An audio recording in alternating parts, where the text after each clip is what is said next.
Channel India versus England first ODI ಪ್ರಿವ್ಯೂಗೆ ಎಲ್ಲರಿಗೂ ಸ್ವಾಗತ.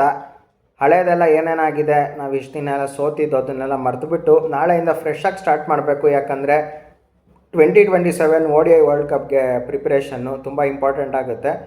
So match ನಡೀತಿರೋ venue ಬಂದುಬಿಟ್ಟು ಎಜ್ಬಾಸ್ಟನಲ್ಲಿ ನಾಳೆ 3:30ಗೆ ಸ್ಟಾರ್ಟ್ ಆಗ್ತಾಯಿದೆ ಇಲ್ಲಿ. ಬಟ್ ಅಲ್ಲಿ ಮಾರ್ನಿಂಗ್ 11 o'clockಗೆ ಗೇಮ್ ಸ್ಟಾರ್ಟ್ ಆಗ್ತಾ ಇರೋದು.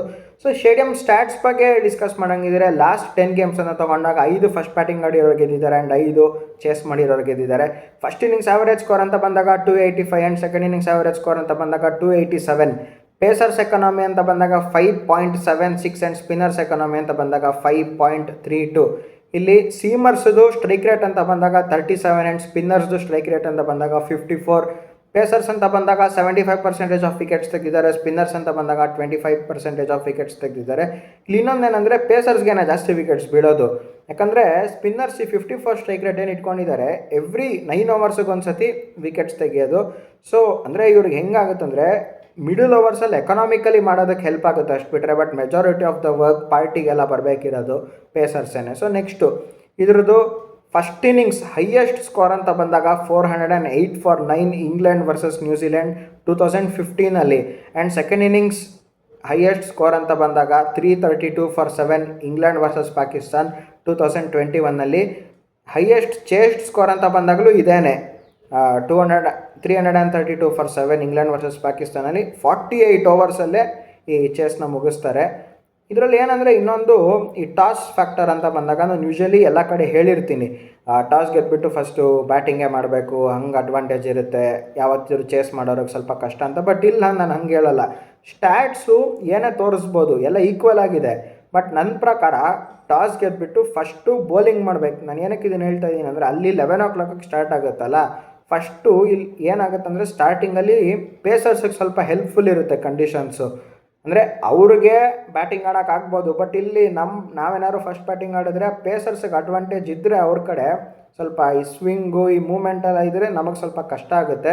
ಸೊ ನನ್ನ ಪ್ರಕಾರ ಏನಂದರೆ ಟಾಸ್ ಗೆದ್ಬಿಟ್ಟು ಬೌಲಿಂಗ್ ಮಾಡಬೇಕು. ಮಿನಿಮಮ್ ಒಂದು 5 to 6 ಓವರ್ಸು ಪೇಸ್ಗೆ ಅಡ್ವಾಂಟೇಜ್ ಇದೆ ಅಲ್ಲಿ. ಅದಕ್ಕೇನೆ 11 o'clock ಆದ್ದರಿಂದ. ಬಟ್ ಅದೇ ನಾವು ಬಂದುಬಿಟ್ಟು ಸೆಕೆಂಡ್ ಬೌಲಿಂಗ್ ಮಾಡ್ತೀವಿ ಅಂದರೆ ಅಡ್ವಾಂಟೇಜ್ ಇರೋಲ್ಲ. 11 o'clockಗೋಸ್ಕರನೇ ನನ್ನ ಪ್ರಕಾರ ನಾನು ಹೇಳ್ತಾ ಇರೋದು ಟಾಸ್ ಗೆದ್ಬಿಟ್ಟು ಬೌಲಿಂಗ್ ಮಾಡಬೇಕು ಅಂತ. ಸೊ ಇದರಲ್ಲಿ ವಿನ್ನಿಂಗ್ ಸ್ಕೋರ್ ಅಂತ ಬಂದಾಗ ನನ್ನ ಪ್ರಕಾರ 320 ಬೇಕೇ ಬೇಕು. 320ಗಿಂತ ಕಮ್ಮಿ ಹೊಡೆದ್ರೆ ಸ್ವಲ್ಪ ಕಷ್ಟ ಆಗುತ್ತೆ. ಅಂದರೆ ನಾನು ಯಾವ ಥರ ಕ್ಯಾಲ್ಕುಲೇಷನ್ ಮಾಡ್ತೀನಿ ಅಂದರೆ, T20 ಅಂತ ಬಂದಾಗ ಒಂದು ಆ್ಯಾವರೇಜ್ ಸ್ಕೋರಿಗಿಂತ ಎಲ್ಲ ಕ್ಯಾಲ್ಕುಲೇಷನ್ ಮಾಡಿಬಿಟ್ಟು ಒಂದು 14 runs ಎಕ್ಸ್ಟ್ರಾ ಹೊಡೆದ್ರೆ ಅಡ್ವಾಂಟೇಜ್ ಅಂತ ಆಗುತ್ತೆ. ಬಟ್ ಇಲ್ಲಿ ಏನಾಗುತ್ತೆ ಅಂದರೆ ಒಂದು 25 to 30 runs ಆ ಥರ ಎಲ್ಲ ಆ್ಯಡ್ ಮಾಡಿದ್ರೆ, ಯಾವತ್ತಿದ್ರು ODI ಕ್ರಿಕೆಟಲ್ಲಿ ಆ ಥರ ಆ್ಯಡ್ ಮಾಡಿದ್ರೆ ಸೊ ಕ್ಯಾಲ್ಕುಲೇಷನ್ ಪ್ರಕಾರ ಅದು ಆ್ಯಾವರೇಜ್ ಸ್ಕೋರ್ ಅಂತ ಆಗುತ್ತೆ. ಸೊ ಇಲ್ಲಿ 320 ಬರಲೇಬೇಕು ಗೆಲ್ಲಬೇಕಂದ್ರೆ. 320 ಬರೋದಕ್ಕೆ 3 phases ಯಾವ ಥರ ಕ್ಯಾಪಿಟಲೈಸ್ ಮಾಡಬೇಕಂತ ಹೇಳ್ತೀನಿ. ಸೊ ಫಸ್ಟು ಏನಂದರೆ 10 ಓವರು ಬ್ರಿಸ್ಕ್ ಸ್ಟಾರ್ಟ್ ಬರಬೇಕು. ತುಂಬ ಸ್ಲೋ ಇಲ್ಲ ತುಂಬ ಬೀಸಕ್ಕೆ ಹೋಗ್ತೀನಿ ಅಂದರೆ ವಿಕೆಟ್ಸ್ ಕಳ್ಕೊಬಾರ್ದು. ಒಂದು 65 ಫಾರ್ 1 ಇದ್ದರೆ ಅದೊಂಥರ ಒಳ್ಳೆ ಸ್ಟಾರ್ಟು. ನೆಕ್ಸ್ಟು 25 ಓವರ್ಸ್ ಅಷ್ಟೊತ್ತಿಗೆ 150 ಫಾರ್ 3. ಯಾಕಂದರೆ ಹೆಂಗಂದ್ರೆ ಇಲ್ಲಿ ಫಸ್ಟು 15 ಓವರ್ ದಾಟಿಬಿಟ್ರೆ ಇಲ್ಲ 10 ಓವರ್ ದಾಟಿಬಿಟ್ರೆ ಆಮೇಲೆ ಸ್ವಲ್ಪ ಈಸಿ ಆಗುತ್ತೆ ಬ್ಯಾಟಿಂಗ್ ಆಡೋದಕ್ಕೆ. ಸೊ 25 ಓವರ್ಸ್ ಅಷ್ಟೊತ್ತಿಗೆ 150 ಫಾರ್ 3 ಆ್ಯಂಡ್ 40 ಓವರ್ಸ್ ಅಷ್ಟೊತ್ತಿಗೆ 230 ಫಾರ್ 4 ಇದ್ದರೆ ಇನ್ನು ಲಾಸ್ಟು ಏನಿದೆ 10 ಓವರ್ಸಿಗೆ ಇವಾಗೆಲ್ಲ ಎಲ್ಲರ ಹತ್ರನೂ ನಂಬರ್ 9 ನಂಬರ್ 10 ತನಕನೂ ಬ್ಯಾಟಿಂಗ್ ಇರೋದ್ರಿಂದ ಆರಾಮಾಗಿ 320 ತನಕ ಸ್ಕೋರ್ ರೀಚ್ ಆಗ್ಬೋದು. ಇದು ಥರ ಮಾಡಿದ್ರೆ ಇನ್ನೂ ಸ್ಕೋರ್ ಜಾಸ್ತಿನೂ ಬರ್ಬೋದು. ಬಟ್ ಮೇಯ್ನ್ ಏನಂದರೆ ಇಲ್ಲಿ ಫಸ್ಟು 15 ಓವರ್ಸ್ ಹೆಂಗೆ ಆಡ್ತೀವಿ ಅದ್ರ ಮೇಲೆ ತುಂಬ ಇಂಪಾರ್ಟೆಂಟ್ ಆಗುತ್ತೆ. ಸುಮ್ಮನೆ ಕೇರ್ಲೆಸ್ನೆಸ್ ಆಗಿ ಬೀಸಕ್ಕೆ ಹೋಗ್ಬಿಟ್ಟು ಅದೆಲ್ಲ ವಿಕೆಟ್ಸ್ ಕಳ್ಕೊಂಡ್ರೆ ಸೊ ಆಮೇಲೆ ಎಂಡಿಗೆ ಸ್ವಲ್ಪ ಕಷ್ಟ ಆಗುತ್ತೆ. ಮತ್ತೆ ಹೇಳ್ತಾ ಇದ್ದೀನಿ, 320 ಬೇಕೇ ಬೇಕು. 320 ಹೊಡೆದ್ರೆ 100% ಗೆದ್ದೇ ಗೆಲ್ತೀವಿ. ಸೊ ನೆಕ್ಸ್ಟ್ ಇವಾಗ ಈ 2 ಟೀಮ್ದು ಪ್ಲೇಯಿಂಗ್ 11 ಬಗ್ಗೆ ಡಿಸ್ಕಸ್ ಮಾಡೋಣ, ಯಾವ ಥರ ಹೋಗ್ಬೋದು ಅಂತ. ಸೊ ನಿಮ್ಗೇನು ಅನಿಸುತ್ತೆ ನೀವು ಕಮೆಂಟ್ಸಲ್ಲಿ ಹಾಕಿ. ಸೊ ಫಸ್ಟು ನನ್ನ ಪ್ರಕಾರ ಇಂಡಿಯನ್ 11 ಬಗ್ಗೆ ಮಾತಾಡೋಂಗಿದ್ರೆ ಲೆಜೆಂಡ್ ರೋಹಿತ್ ಶರ್ಮಾ, ಶುಭ್ಮನ್ ಗಿಲ್, ವಿರಾಟ್ ಕೊಹ್ಲಿ, ಶ್ರೇಯಸ್ ಅಯ್ಯರ್, ಇಶಾನ್ ಕಿಶನ್, KL ರಾಹುಲ್. ಇಲ್ಲಿ ಅಕ್ಷರು ಇಲ್ಲ ಕುಲ್ದೀಪು. ನನ್ನ ಪ್ರಕಾರ ಅಕ್ಷರು. ಯಾಕಂದರೆ ಕುಲ್ದೀಪ್ ಬಂದುಬಿಟ್ರೆ ಹೌದು ಬೌಲಿಂಗ್ ಚೆನ್ನಾಗಿ ಮಾಡ್ತಾರೆ ಒಪ್ಕೋತೀನಿ. ಬಟ್ ಗಂಭೀರ್ ಅಂತ ಬಂದಾಗ ಅವ್ರಿಗೆ 1 ಬ್ಯಾಟರ್ ಶಾರ್ಟ್ ಆಗಿಬಿಟ್ರೆ ಆಮೇಲೆ ಅವ್ರಿಗೆ ಟೆನ್ಷನ್ ಸ್ಟಾರ್ಟ್ ಆಗೋಗುತ್ತೆ. ಸೊ ಅದಕ್ಕೋಸ್ಕರನೇ ಇವಾಗ ಏನೇ ಕೆಟ್ಟ ಫಾರ್ಮಲ್ಲಿ ಏನೇ ಇದ್ರೂ ಅಕ್ಷರ್ ಪಟೇಲ್ನ ಆಡಿಸೋದು, ಇಲ್ಲಾಂದ್ರೆ ವಾಷಿಂಗ್ಟನ್ ಸುಂದರ್ನ ಆಡಿಸ್ಬೇಕು. ಸೊ ಅದಕ್ಕಿಂತ ಇವಾಗ ನೋಡಿದ್ರೆ ನನ್ನ ಪ್ರಕಾರ ಮೋಸ್ಟ್ಲಿ ಅಕ್ಷರ್ ಪಟೇಲ್ಗೆ ಹೋಗ್ತಾರೆ. ಅದಾದಮೇಲೆ ಹರ್ಷ್ದೀಪ್ ಸಿಂಗು, ಜಸ್ಪ್ರೀತ್ ಬುಮ್ರಾ, ಗುರ್ನೂರ್ ಬ್ರಾರ್, ಆ್ಯಂಡ್ ಪ್ರಸಿದ್ಧ ಕೃಷ್ಣ. ನನ್ನ ಪ್ರಕಾರ ಇಂಡಿಯನ್ 11 ಇಷ್ಟೇ. ಇಲ್ಲಿ ಏನಾಗೋಗುತ್ತೆ ಅಂದರೆ, ನನಗೆ ಗೊತ್ತಿರೋ ಹಾಗೆ ಇಶಾನ್ ಕಿಶನ್ನ ನಂಬರ್ 4 ಆಡಿಸ್ಬಿಟ್ಟು ಅಯ್ಯರ್ನ ನಂಬರ್ 5 ಆಡಿಸ್ತಾರೆ. ಈಗ ಇವ್ರಿಗೆ ಏನಂದರೆ, ಆ್ಯಕ್ಚುಲಿ ನಾವು ಮೊದಲು ಡಿಸ್ಕಸ್ ಮಾಡ್ತಾ ಇದ್ದು KL ರಾಹುಲ್ ಎಲ್ಲ 5 ಬಂದರೆ ಇನ್ನೂ ಚೆನ್ನಾಗಿರುತ್ತೆ ಅಂತ. ಈಗ ರಾಹುಲ್ 5 ಬರೋಕ್ಕಾಗಲ್ಲ. ಇಲ್ಲಿ ಮೇಯ್ನ್ ಪಾಯಿಂಟ್ ಏನಂದರೆ, ರಾಹುಲ್ಗೇನು ಪ್ರಾಬ್ಲಮ್ ಇಲ್ಲ, ಅವ್ರು ಎಲ್ಲಿ ಕಳಿಸಿದ್ರು ಆಡ್ತಾರೆ. ಪಾಪ ಅವ್ರ ಹಣೆ ಬರನೇ ಅದು, ಸ್ಟಾರ್ಟಿಂಗ್ ಫ್ರಮ್ ಹಿಸ್ ಕೆರಿಯರಿಂದನೂ. ಸೊ ಅವ್ರಿಗೇನಿಲ್ಲ, 6 ಕಳಿಸ್ತೀವಿ ಆಯ್ತು ಆಡು ಅಂತ ಅವ್ರ ಪಾಡಿಗೆ ಅವ್ರು ಆಡ್ತಾರೆ. ಬಟ್ ಇಲ್ಲಿ ಪ್ರಾಬ್ಲಮ್ ಆಗೋದೆ ಅಯ್ಯರ್ಗೆ, ಒಂದು ಸ್ಲಾಟ್ ಕೆಳಗೆ. ಸೊ ನೋಡೋಣ ಹೆಂಗೆ ಪರ್ಫಾರ್ಮ್ ಮಾಡ್ತಾನಂತ. ಯಾಕಂದರೆ ಅಫ್ಘಾನಿಸ್ತಾನ್ ಸೀರೀಸಲ್ಲೂ ಅಷ್ಟು ಆ ರೇಂಜಿಗೆ ರನ್ಸ್ ಬರಲಿಲ್ಲ. ಸೊ ನೋಡೋಣ ಏನು ಮಾಡ್ತಾರೆ ಅಂತ. ನೆಕ್ಸ್ಟ್ ಈಗ ಇಂಗ್ಲೆಂಡ್ 11 ಬಗ್ಗೆ ಮಾತಾಡೋಣ. ಸೊ ಇಲ್ಲಿ ಹೆಂಗಂದರೆ, ಶ್ರೀಲಂಕನ್ ಸೀರೀಸೆಲ್ಲ ನಾನು ನೋಡ್ತಾ ಇದ್ದೆ. ಅದರಲ್ಲಿ ರೆಹಾನ್ ಅಹ್ಮದ್ ಕೈಲೆಲ್ಲ ಓಪನ್ ಮಾಡಿಸಿದ್ರು. ಅಂದರೆ Rehan Ahmed can bat, and ಇನ್ನೊಂದೇನೆಂದರೆ ಬೌಲಿಂಗಿಗೂ ಸ್ವಲ್ಪ ಹೆಲ್ಪ್ ಆಗುತ್ತೆ ಅಂತ. ಸೊ ಇಲ್ಲಿ ನನ್ನ ಪ್ರಕಾರ ಇಂಡಿಯಾ ಮೇಲೆಲ್ಲ ಆ ಥರ ಮಾಡೋದಕ್ಕೆ ಹೋಗೋದಿಲ್ಲ. ಸೊ ನನ್ನ ಪ್ರಕಾರ Tom Banton, Ben Duckett, Joe Root, Jacob Bethell, Harry Brook, Jos Buttler, Will Jacks, Sam Curran, Adil Rashid, Jofra Archer ಇಬ್ಬರ ಮಧ್ಯೆ ಟಾಸಪ್ ಆಗುತ್ತೆ. Gus Atkinson and Josh Tongue. ಏನಕ್ಕಂದರೆ ಗಾಸ್ ಅಟ್ಕಿನ್ಸನ್ ಬಂದ್ಬಿಟ್ಟು ಈಸ್ ಪ್ರೂವನ್ ಪ್ಲೇಯರ್. ಒಂದೇನಾಗುತ್ತೆ ಅಂದರೆ, ಬ್ಯಾಟಿಂಗ್ ಅಂತ ಬಂದಾಗ ಬಿಗ್ ಸಿಕ್ಸಸ್ ಹೊಡಿಬೋದು, ಅದು ಒಂದು.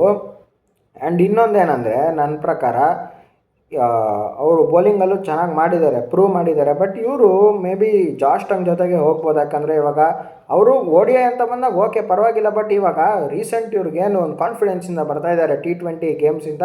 ಸೊ ಅದಕ್ಕೆ ಹೆಲ್ಪ್ ಆಗ್ಬೋದು ಅಂತ. ಸೊ ನನ್ನ ಪ್ರಕಾರ, ನನ್ನ ಕೇಳಿದರೆ ಕ್ರಿಸ್ ವೋಕ್ಸ್ ಜೊತೆ ಹೋಗಬೇಕು. ಬಟ್ ಅವ್ರು ಮೇ ಬಿ ಜಾಶ್ ಟಂಗ್ ಜೊತೆಗೆ ಹೋಗ್ಬೋದು ಅಂತ ನಂಗೆ ಅನಿಸುತ್ತೆ. ಸೊ ನೆಕ್ಸ್ಟ್ ಇವಾಗ ಇದ್ರ ವಿನ್ ಫ್ಯಾಕ್ಟರ್ಸ್ ಬಗ್ಗೆ ಮಾತಾಡೋಣ, ಯಾವ ಥರ ಹೋಗಬಹುದು ಅಂತ. ಅಂದರೆ ಲೈಕ್ ಹೆಂಗೆ ಇದು ಮಾಡಿದ್ರೆ ಯಾರಿಗೆ ಜಾಸ್ತಿ ಹೆಚ್ಚಾಗುತ್ತೆ ಅಂತ. ನಾನು ಏನು ಹೇಳಿದ್ದೆ, ಫಸ್ಟ್ 15 ಓವರ್ಸು ಬ್ಯಾಟಿಂಗ್ ಯಾರು ಚೆನ್ನಾಗಿ ಆಡ್ತಾರೆ, ಆ್ಯಂಡ್ 20 to 40 ಬೌಲಿಂಗ್ ಯಾರು ಚೆನ್ನಾಗಿ ಮಾಡ್ತಾರೆ, ಅದು ತುಂಬ ಇಂಪಾರ್ಟೆಂಟ್ ಆಗುತ್ತೆ ಆ ಟೀಮ್ಗೆ ಅಡ್ವಾಂಟೇಜ್ ಅಂತ. ಸೊ ಈಗ ಬ್ಯಾಟಿಂಗ್ ಫ್ಯಾಕ್ಟರ್ ಬಗ್ಗೆ ಮಾತಾಡೋಣ. ಇಂಡಿಯಾದಲ್ಲಿ ಟಾಪ್ 3 ಯಾರು? ರೋಹಿತ್, ಗಿಲ್ಲು ಮತ್ತು ವಿರಾಟ್. ರೋಹಿತ್ ಟಚ್ಚಲ್ಲಿದ್ದಾರೆ, ಗಿಲ್ಲು ಟಚ್ಚಲ್ಲಿದ್ದಾರೆ. ವಿರಾಟಿಗೆ ಸ್ವಲ್ಪ ರೆಸ್ಟ್ ಇತ್ತು, ಬಟ್ ಆದರೂ ಅವ್ರಿಗೆಲ್ಲ ಏನಿದ್ರು ಬಂದುಬಿಟ್ಟು ಅವ್ರು ಹಂಗರಿಂದ ಬರ್ತಾರೆ. ಸೊ ಅದೇನು ಪ್ರಾಬ್ಲಮ್ ಇಲ್ಲ. ಸೊ ಟಾಪ್ 3 ಇಂಡಿಯಾದು ಸೆಟ್ಟು, ಏನೂ ಪ್ರಾಬ್ಲಮ್ ಇಲ್ಲ. ಇಲ್ಲಿ ಟಾಮ್ ಬ್ಯಾಂಟನ್ನು, ಬೆನ್ ಡಕೆಟು, ಜೋ ರೂಟು. ಡಕೆಟ್ ಒಬ್ಬರು ಡೇಂಜರಸ್ ಪ್ಲೇಯರು. ಅಲ್ಲಿ ಹೆಂಗೆ ಸ್ವಲ್ಪ ರೋಹಿತ್ ಶರ್ಮಾ ಅಟ್ಯಾಕಿಂಗ್ ಕ್ರಿಕೆಟ್ ಆಡ್ತಾರೆ, ಇಲ್ಲಿ ಬೆನ್ ಡಕೆಟ್ ಆ ಥರ ಮಾಡ್ತಾರೆ. ಬಟ್ ಅಷ್ಟು ಬಿಟ್ಟರೆ ಇನ್ನು ಮಿಕ್ಕಿದಿಬ್ಬರು ನೆಲದ ಮೇಲೆ ಹೊಡೆದಾಡೋ ಅಂಥ ಪ್ಲೇಯರ್ಸೇನೆ. ಸೊ ಟಾಪ್ 3 ಓಕೆ ಫೈನ್, ನನಗೇನು ಜಾಸ್ತಿ ಎಜ್ ಅವ್ರಿಗೆ ಕೊಡಬೇಕು ಇವ್ರಿಗೆ ಕೊಡಬೇಕು ಅಂತ 50-50 ಓಕೆ ಫೈನ್. ಬಟ್ ನೆಕ್ಸ್ಟು ಇಲ್ಲಿ ಬೌಲಿಂಗ್ ಎಜ್ ಬಗ್ಗೆ ಮಾತಾಡೋಣ. 20 to 40 ಓವರ್ಸು ಇಲ್ಲೇನಾಗುತ್ತೆ, ನಮ್ಮ ಬಾಪು ಬರ್ತಾರೆ ಅಕ್ಷರ್ ಪಟೇಲು, ಅಷ್ಟು ಫಾರ್ಮಲ್ ಇಲ್ಲ, ಸ್ವಲ್ಪ ಕಷ್ಟ ಇದೆ ಇವರಿಗೆ ಮಾಡೋದಕ್ಕೆ. ಯಾಕಂದರೆ 1-2 ಬಾಲ್ ಬಿಟ್ಟರೆ ಅಗ್ರೆಸಿವ್ ಆಗಿ ಏನಾದ್ರು ಆಡಿದ್ರೆ ತುಂಬ ಕಷ್ಟ ಆಗುತ್ತೆ. ಸೊ ವಾಪಸ್ ಇದಕ್ಕೆ ಬರೋದಕ್ಕೆ ಇಲ್ಲಿ ಹೆಂಗಂದರೆ, will Jacks, Adil Rashid. So ಏನಾಗುತ್ತೆ ಅಂದರೆ, ಹೆಂಗೆ ಕೊಟ್ಟು ಏನು ಮಾಡಿದ್ರು ಅಷ್ಟೇ, ವಿಲ್ ಜಾಕ್ಸು ಹೆಂಗೋ ಮಾಡಿ ಒಂದು 5 ಓವರ್ 6 ಓವರ್ ಆಯ್ತು ಅಂತ ಎಕನಾಮಿಕಲ್ ಆಗಿ ಹಾಕ್ಬಿಟ್ಟು ಹೊರಟೋಗ್ತಾರೆ. ವಿಕೆಟ್ಸ್ ತೆಗಿದ್ದಲ್ಲೇ ಇರ್ಬೋದು, ಬಟ್ ಎಕನಾಮಿಕಲಿ ಚೆನ್ನಾಗಿ ಮಾಡ್ತಾರೆ. ಇಲ್ಲಿ Adil Rashid heavy experienced player, ಅದು ಒಂದು. ಆ್ಯಂಡ್ ಇನ್ನೊಂದೇನೆಂದರೆ, ODI ಫಾರ್ಮ್ಯಾಟಲ್ಲಿ ವಿರಾಟ್ ಕೊಹ್ಲಿ ಆದಿಲ್ ರಶೀದ್ ಅಗೇನ್ ಸ್ಟ್ರಗಲ್ ಮಾಡಿದ್ದಾರೆ. ಸೊ ಅದು ಒಂದು ಪಾಯಿಂಟ್. ಅಂದರೆ ಇದು ಒಂದೇ ಒಂದು ಪಾಯಿಂಟ್ ಅಂತ ಹೇಳ್ತಾ ಇಲ್ಲ, ಬಟ್ ಕನ್ಸಿಡರ್ ಮಾಡಿದ್ರೆ 20 to 40 ತುಂಬ ಇಂಪಾರ್ಟೆಂಟ್ ಆಗುತ್ತೆ. Next over all bowling lineup ಅಂತ ನೋಡಿದಾಗ, ಈಗ ಬ್ಯಾಟಿಂಗ್ ಲೈನಪ್ಪಲ್ಲಿ ನಾನು ಹೇಳಿದೆ, ಇವಾಗ ಟಾಪ್ 3 ಬಿಟ್ರೂ ಮಿಕ್ಕಿದೆಲ್ಲ ಏನಿದೆ ಅದೆಲ್ಲ ಓಕೆ 50-50 ಇಬ್ರಿಗೂ ಈಕ್ವಲ್ ಆಗೇ ಚೆನ್ನಾಗಿದ್ದಾರೆ. ಬಟ್ ಇಲ್ಲಿ ಬೌಲಿಂಗ್ ಅಂತ ಬಂದಾಗ ಈ ಕಡೆ ಆರ್ಚರು ಫಾರ್ಮಲ್ಲಿದ್ದಾರೆ, ಎಲ್ಲ ಟಂಗು ಇಲ್ಲ ಗಾಸ್ ಅಟ್ಕಿನ್ಸನ್ ಇಬ್ಬರಲ್ಲಿ ಒಬ್ಬರನ್ನ ಆಡಿಸಿದ್ರು, ಅವರು ಫಾರ್ಮಲ್ಲಿದ್ದಾರೆ. ಹೇಳಿದ್ನಲ್ಲ will Jacks, Adil Rashid. So ಇವರೆಲ್ಲ ಚೆನ್ನಾಗಿ ಮಾಡ್ತಾರೆ. ಸ್ಯಾಮ್ ಕರಣ್ ಅಂತೂ ಒಂದು ಸ್ಲೋ ರನ್ ಡೆವಲಪ್ ಮಾಡಿದ್ದಾರೆ, ಬಾಲ್ ಬರೋದೇ ಇಲ್ಲ, ಅಂದರೆ ಅಷ್ಟು ಚೆನ್ನಾಗಿ ಇದು ಮಾಡಿದ್ದಾರೆ. ಆ್ಯಂಡ್ ಇಲ್ಲಿ ಇನ್ನೊಂದೇನೆಂದರೆ, ಇಂಡಿಯಾ ಅಂತ ಬಂದಾಗ ಬುಮ್ರಾ ಹೌದು ರೆಸ್ಟಿಂದ ಬರ್ತಾಯಿದ್ದಾರೆ ಕರೆಕ್ಟು, ಬಟ್ ಅವ್ರಿಗೆ ಒಳ್ಳೆ IPL ಆಗಿಲ್ಲ, ಅದು ಒಂದು. ಆ್ಯಂಡ್ ಇನ್ನೊಂದೇನೆಂದರೆ, ಪ್ರಸಿದ್ಧ ಕೃಷ್ಣ ಏನೋ ರನ್ಸ್ ಲೀಕ್ ಮಾಡ್ತಾರೆ, ಅದೇ ಪ್ರಾಬ್ಲಮ್. ವಿಕೆಟ್ಸ್ ತೆಗಿತಾರೆ, at the same time runs leak ಮಾಡ್ತಾರೆ. ಎಕನಾಮಿಕಲ್ ಆಗಿ ಡಿಫೆನ್ಸಿವ್ ಬೌಲರು ಇವಾಗ ನಮ್ಮ ಟೀಮಲ್ಲಿ ಇಲ್ಲ, ಅದೇ ಸ್ವಲ್ಪ ಕಷ್ಟ ಆಗಿರೋದು. ಗುರ್ನೂರ್ ಬರಾರ್ಗೂ ಅಷ್ಟೇ, ಅಫ್ಘಾನಿಸ್ತಾನ್ ಸೀರೀಸ್ ಮೇಲೆಲ್ಲ ಚೆನ್ನಾಗಿ ಮಾಡಿದ್ರು, ಬಟ್ಟು ಏನಂದರೆ ಅವ್ರಿಗೆ ಎಕ್ಸ್ಪೀರಿಯನ್ಸ್ ಆಗಬೇಕು ಇನ್ನು. ಸೊ ಅಷ್ಟು ಎಕ್ಸ್ಪೀರಿಯನ್ಸ್ ಇಲ್ಲದೆ ಇರೋದ್ರಿಂದ ಬುಮ್ರಾ ಆ್ಯಂಡ್ ಹರ್ಷದೀಪೇನೆ ಲೀಡ್ ಮಾಡಬೇಕು ಬೌಲಿಂಗ್ ಅಟ್ಯಾಕ್ನ. ಸೊ ಇಲ್ಲಿ ಹೇಳಿದ್ನಲ್ಲ, ಬುಮ್ರಾಗೆ ಒಳ್ಳೆ IPL ಆಗಿಲ್ಲ. ಆ್ಯಂಡ್ ಹರ್ಷದೀಪ್ಗೂ ಅಷ್ಟೇ at the same time power ಪ್ಲೇಯಲ್ಲಿ ರನ್ಸ್ ಲೀಕ್ ಮಾಡ್ತಿದ್ದಾರೆ. ಡೆತ್ತಲ್ಲಿ ಕಮ್ಬ್ಯಾಕ್ ಮಾಡಿದ್ರು ನಿಜ, ಬಟ್ಟು ಫಸ್ಟ್ 15 ಓವರ್ಸ್ ತುಂಬ ಇಂಪಾರ್ಟೆಂಟ್ ಆಗಿದೆ. ನನ್ನ ಪ್ರಕಾರ ಓವರ್ ಆಲ್ ಎಚ್ ಅಂತ ಬಂದಾಗ, ಡೆಸ್ಪೈಟ್ ಅಂದರೆ ಲೆಜೆಂಡ್ಸ್ ಎಲ್ಲ ಇದ್ದಾರೆ ಕರೆಕ್ಟು, ರೋಹಿತ್ ವಿರಾಟ್ ಎಲ್ಲ.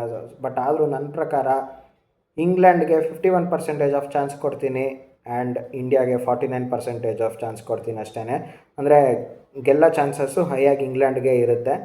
ಇವಾಗ ನೆಕ್ಸ್ಟ್ ಗೇಮ್ ಚೇಂಜರ್ಸ್ ಬಗ್ಗೆ ಮಾತಾಡೋಣ. ನನ್ನ ಪ್ರಕಾರ ಇಂಡಿಯಾ ಅಂತ ಬಂದಾಗ KL ರಾಹುಲ್ ಎಲ್ಲೇ ಕಳಿಸ್ಲಿ, ಯಾವುದೇ ಫಾರ್ಮ್ಯಾಟು ಯಾವುದೇ ಟೈಮು ಅವ್ರು ಚೆನ್ನಾಗಿ ಆಡ್ತಾರೆ ನನ್ನ ಪ್ರಕಾರ KL ರಾಹುಲ್.